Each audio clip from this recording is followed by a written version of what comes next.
people, and welcome back to another episode of the Moni Podcast. I am your host, Moni, and today is Father's Day. So, shout outs and enough respect goes out to the dads, the fathers, the grandpas, the brothers, the nephews, the uncles, the strong male role models who are out there today celebrating. Big up yourself on this special day. And just an interesting fact I wanted to share. Father's Day compared to Mother's Day in spending is 22.9 billion, while Mother's Day is 35.7 billion. So why the gap?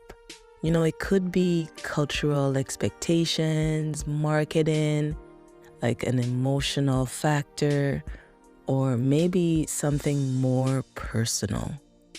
So, in today's episode, we'll be talking about dads in general, how important it is to have that father-daughter relationship, and maybe a few questions that I can answer for you guys as well.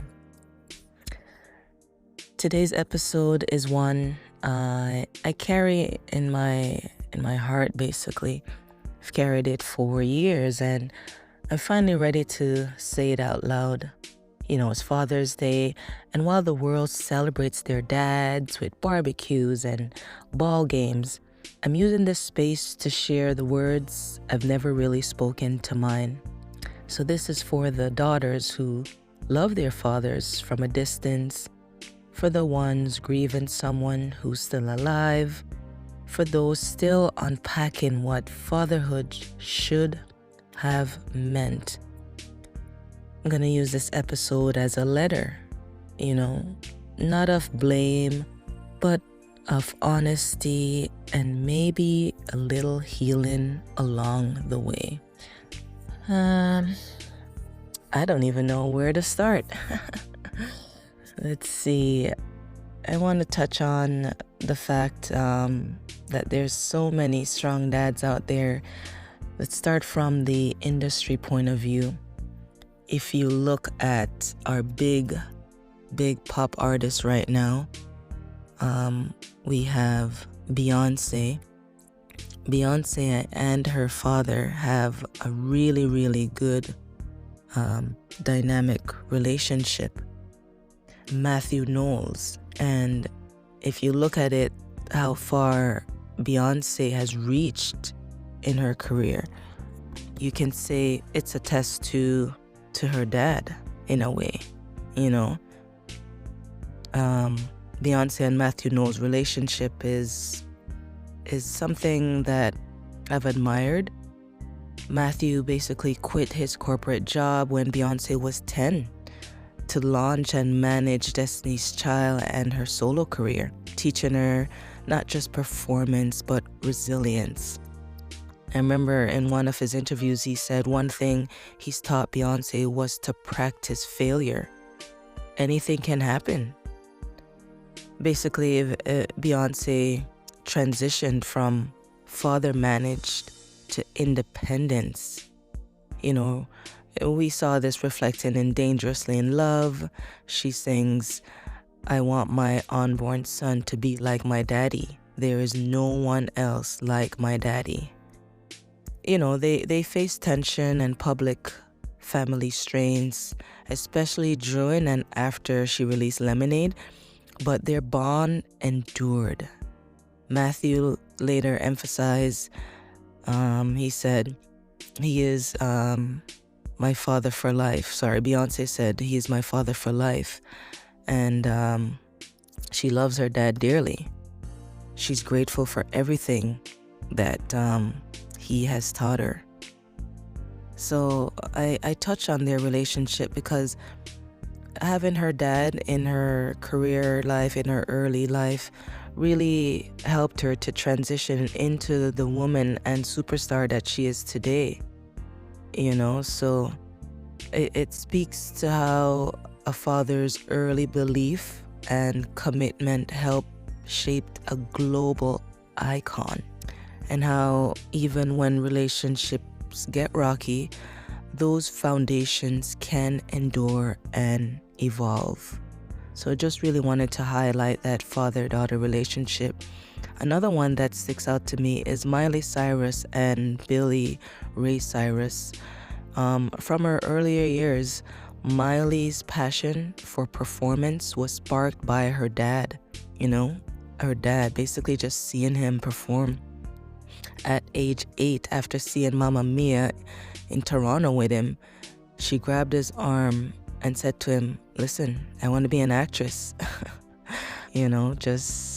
Just basically shared what she wanted to do. And she acknowledges her father as both guide and anchor in navigating her fame.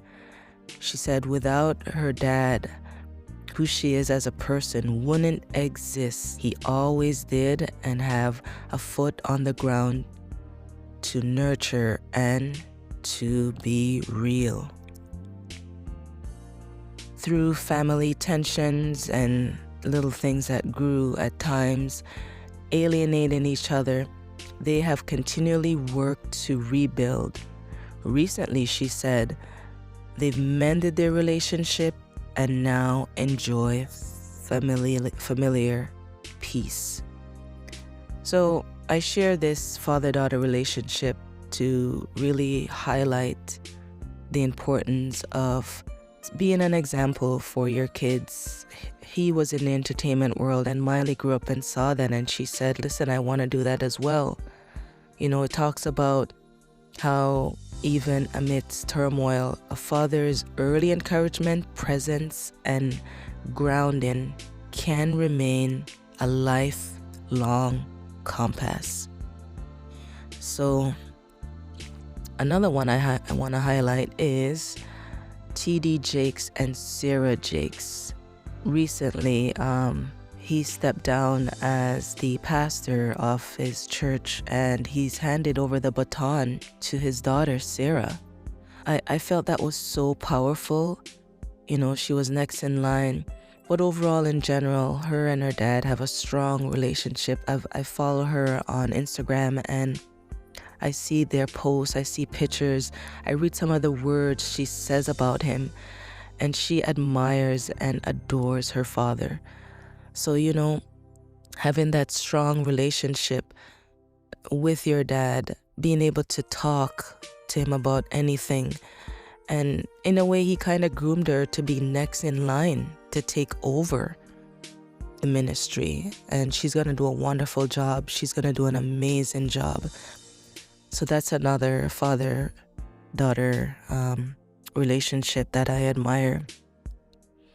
A powerful quote I want to share. A father is a daughter's first love. I've always heard that a father is a daughter's first love. And even with all the little in-betweens, the truth still aches. Although there's still laughter and stuff like that, the truth will still ache. Another quote I want to share. A father doesn't tell you that he loves you. He shows you. And I feel maybe that's where I am with my own father. Rarely in words, it's in how they show or do the little things for you that you realize you love me. You just don't want to say it. And rarely in words, it's in getting up early and the long drives and in teaching me about money and credit. Ultimately, that's how I pinpoint that I am loved by my own father. Some unspoken truth. There's a lot of broken relationships, and I am somebody that really likes to hear about a good father-daughter relationship. Even in my own circle of friends, I have a friend that every Sunday she takes the time to travel and visit her parents' home and spend time with her dad. That's something that I adore and something I admire. And that shows that they have a strong connection, a strong relationship to be able to just sit and talk about anything. At times I often reflect and acknowledge the distance or the pain between my own father and I. Sometimes it's emotional absence, inconsistency, but there's a little bit of a distance there as to how we communicate and see things eye to eye. How it's shaped my views on men, love, and trust, and even self-worth is I find maybe sometimes I look for what I'm missing in some of these things, and it's not something good to do. I don't encourage that, but it all starts from the foundation, I would say. It goes back to me saying it's very important to have a very strong father-daughter relationship. And sometimes when you don't have that, you seek it in things, places, and people. I'm on a path where I find that I'm healing and I'm mending and I'm getting better at basically speaking my truth and acknowledging that not everything will be resolved. And also it comes with age. I think when I was younger, I often craved more of that connection with Dad. But as I got older, got my own independence, I realized maybe this is the best it's gonna get. And so I accept that for what we have. I'm not saying that there's any bad vibes with my own personal father. Just sharing today with listeners that sometimes the connection could be closer and and better. So it's something that I'm still working on. I feel that maybe we're both still working on that, and I hope to share an update maybe by the end of the year as to how things are. Sometimes you reflect on that father-daughter, those wounds, and they can be visible, but they are real. So if you are going through that right now and you have visible wounds, just know that they will heal in time and that the healing process starts with you.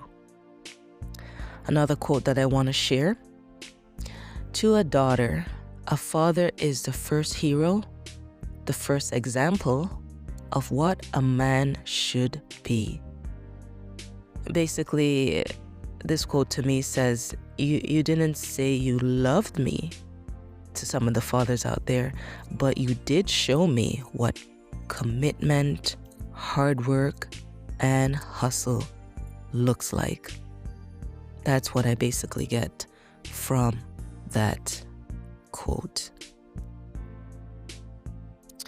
Let's look at understanding the man behind the role. Some of our fathers, we grew up with a lot of strict dads. I'm gonna use my circle of friends, the people that I hang around with, and it's true. The dads, sometimes they come from way back, and their mentality, the way they live, is quite old school.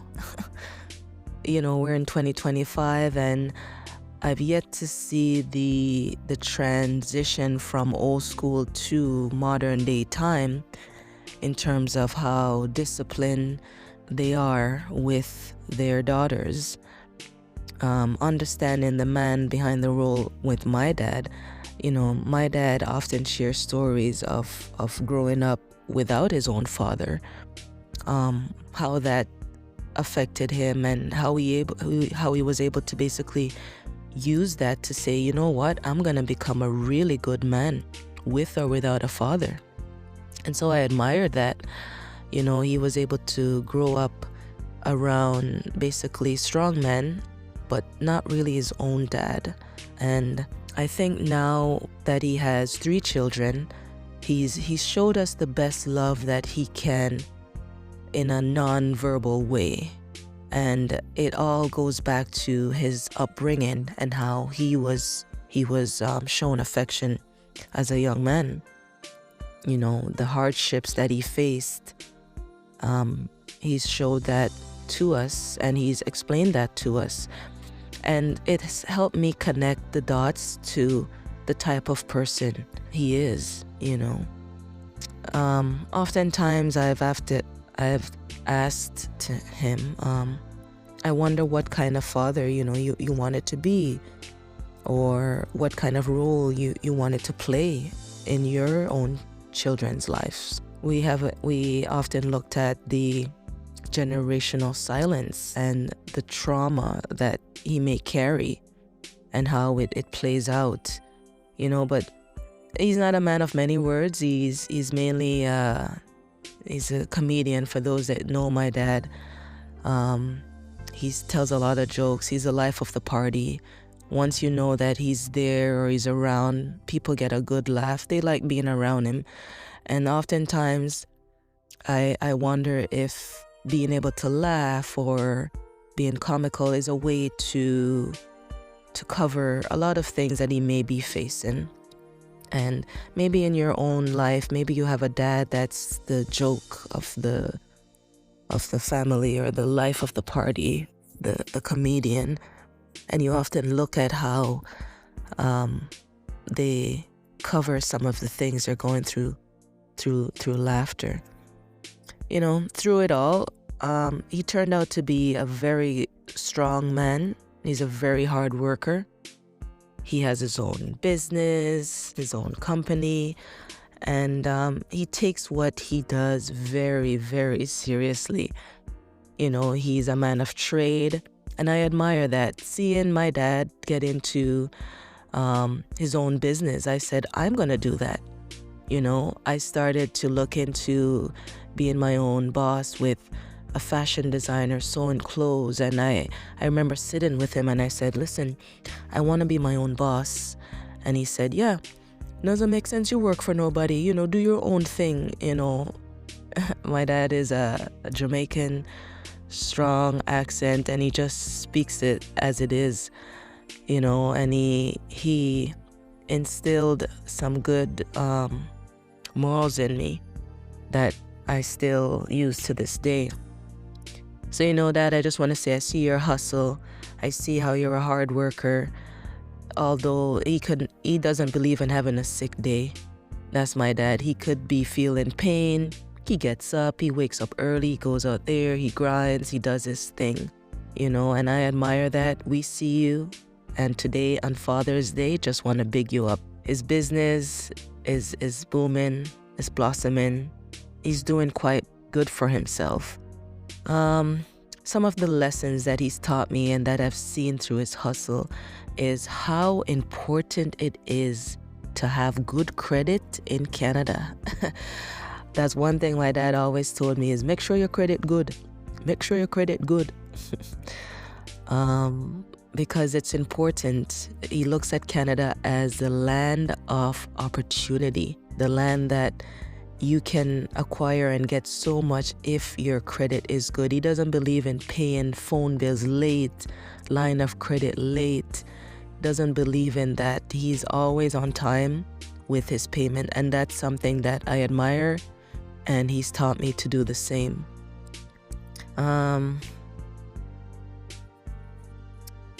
You know, it's a journey, and I'm still learning in terms of that aspect of building credits and knowing how to apply that to the business side of things. So really want to commend my dad for accomplishing that area and still going to this day. Some of the things that I would say I needed and still do in terms of a father-daughter relationship is I find I need more presence, you know, more than perception. Being there more for me, being able to have that one-on-one relationship more. If you're listening, you know this is a very hard topic for me, and I debated for Father's Day how to approach this, how to share, but this is something that's been on my heart, and I want to approach it in a way where I'm also helping to heal someone who is going through a little struggle with their own father relationship, hoping that we can help each other and mend and learn. So definitely comment below, share some of your stories with me on how you and your father have come a long way and where your relationship is now. But back to what I need and still need to grow. I'm a person that needs direct communication.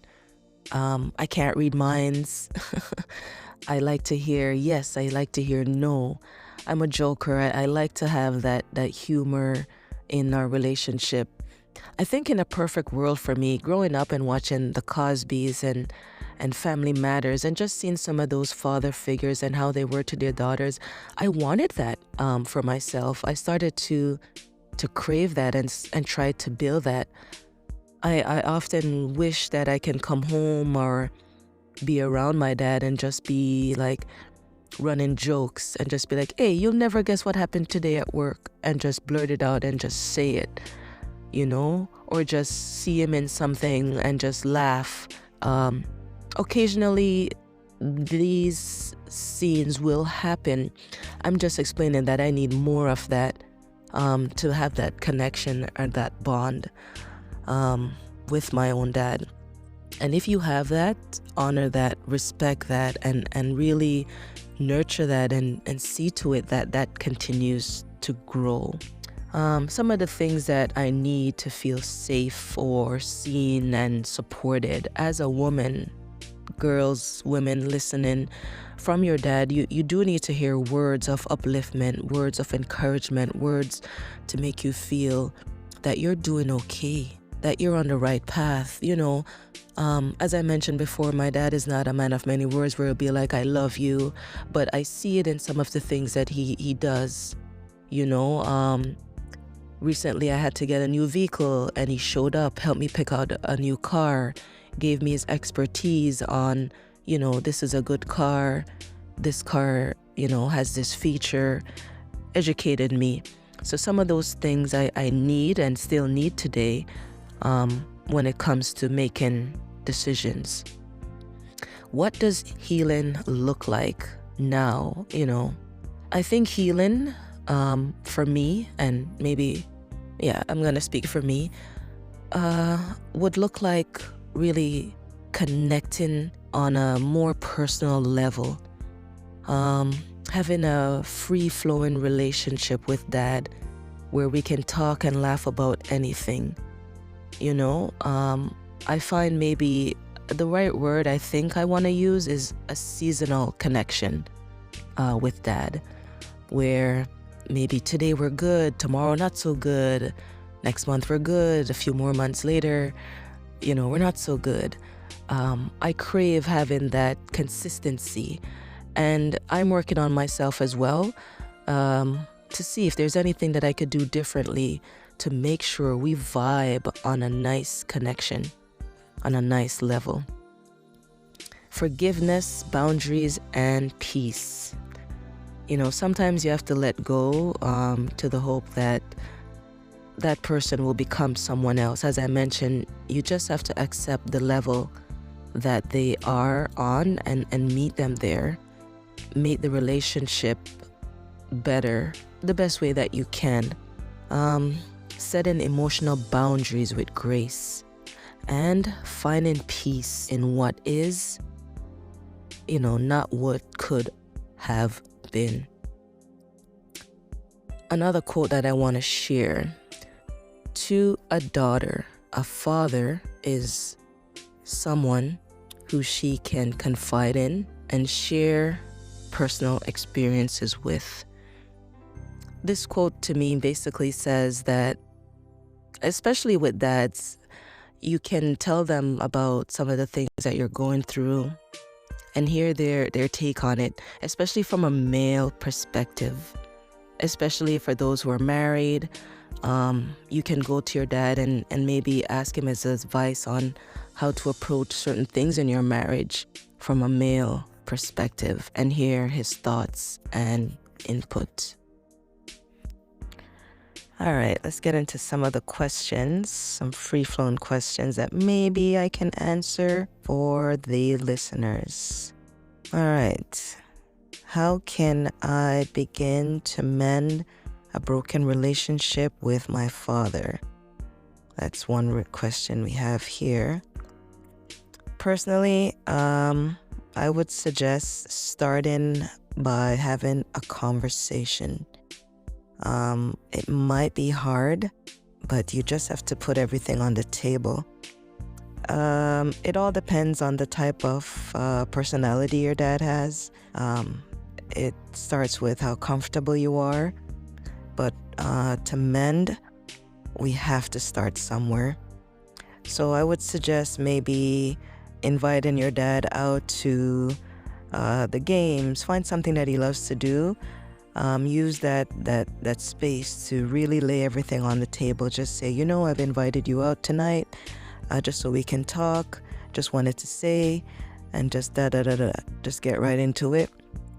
Or meeting them halfway, because maybe they're not the type to really take you up on some of these invitations. So maybe just being at their house for dinner, sitting down in the living room, maybe a phone call, and just letting them know, this is how I feel, this is what's been going on, I'd like us to start by doing this, As I'm giving this answer, I'm actually gonna take this advice as well. It's hard. It's easier said than done. So I think the best way to mend is you have to start, because you never know. Their perspective is nothing is wrong. Everything's fine. They don't see a gap or an issue. And so you have to be the one to take the lead on this and just ultimately starting the conversation to begin mending. Okay, we're gonna get into another question here. What if my father's absence shaped me more than his presence ever did?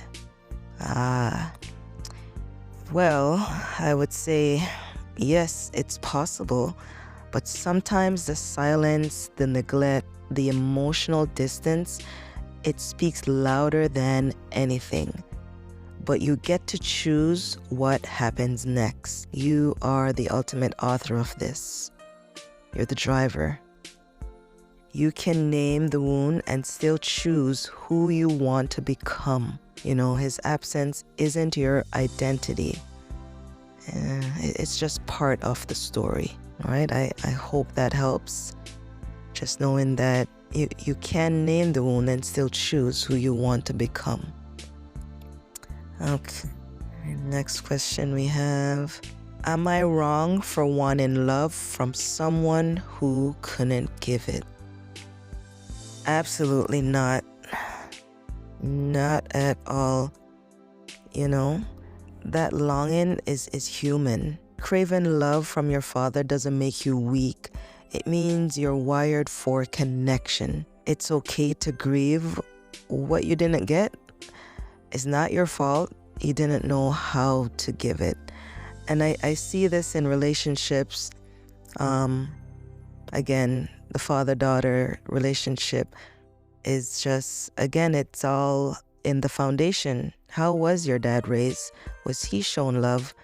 He wasn't shown love, and it's hard for him to also show you love.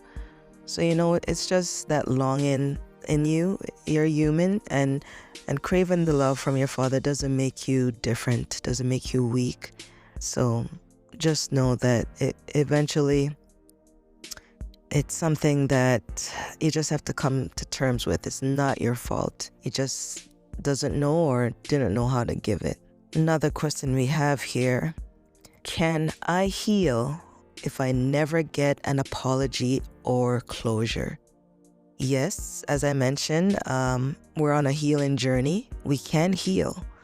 Closure isn't a door someone else closes for you. It's one you build for yourself. You know, we have to speak the words you wish they'd say. And I've often done that. You know, you have to mourn the version of your relationship that never came to life. Then get up, love yourself louder, and move forward anyway. You know, it's easy to say some of these things, but I know sometimes the action may be hard. Again, healing, learning, a work in progress. I am a person of closure. If you know me, you know I like closure. If something is not working or a relationship has ended, I want to know why. I want to know why did it end? What could I have done differently? And so many of us, we may not get an apology or closure from our Father, and just know that it's not a door someone else closes for you. It's one you build for yourself. So just speak the words you wish they'd say and try to come to terms with that as you move forward. And the last question here. Is it ungrateful to speak about the pain if he did do some good things? No, we're being honest. And it's not at all. You know, holding both truth is part of emotional maturity. You can say he was a hard worker, gave good advice, but still admit that you feel hurt on some levels. Your healing doesn't disrespect his effort. It just makes room for your whole truth, you know?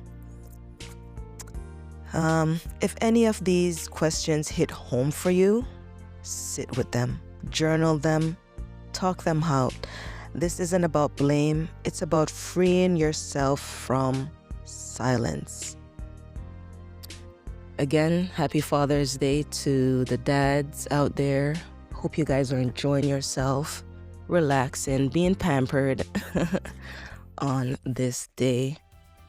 And this brings us to the segment of our show, Good Things Are Coming.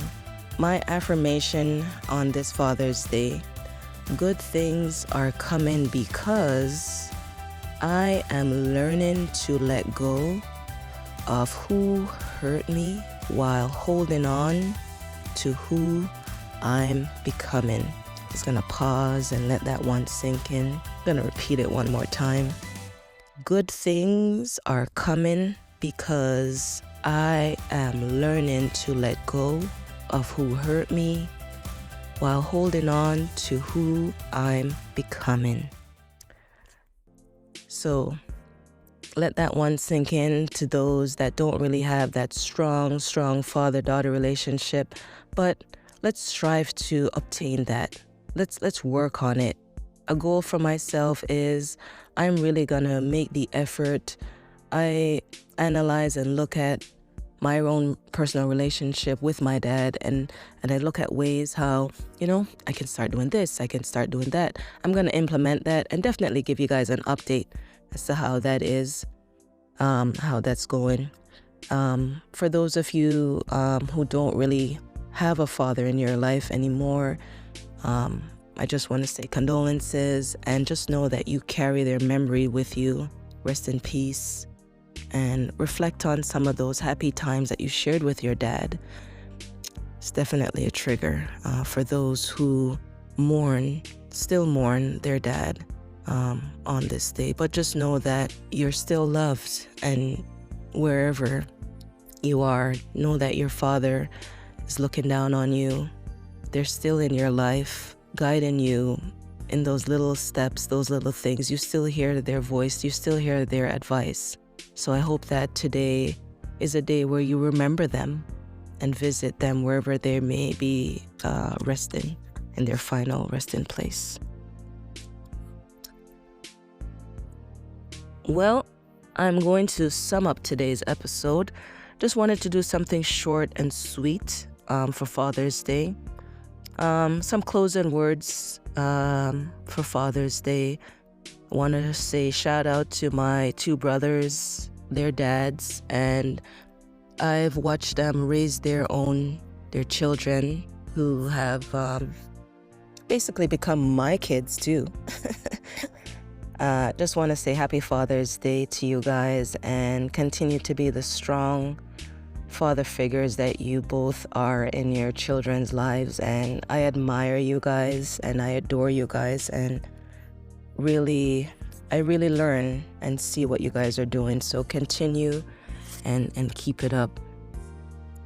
If you enjoyed today's episode, leave a comment, subscribe, share this with a friend, and let's continue our healing process, our healing as we go through father-daughter relationships and to navigate those. So, to the fathers who showed up, thank you. To the ones who didn't, this is your daughter speaking, trying to make peace with both your silence and your love. I hope you hear this one day, or maybe it's just, for me to finally hear myself. Either way, let's heal. And for anyone else listening who's been carrying words too heavy to say, write your letter. You never know what freedom it might bring. Until next time, stay blessed, enjoy today, spend time with your father, be in their presence, and happy, blessed Father's Day. Bye for now.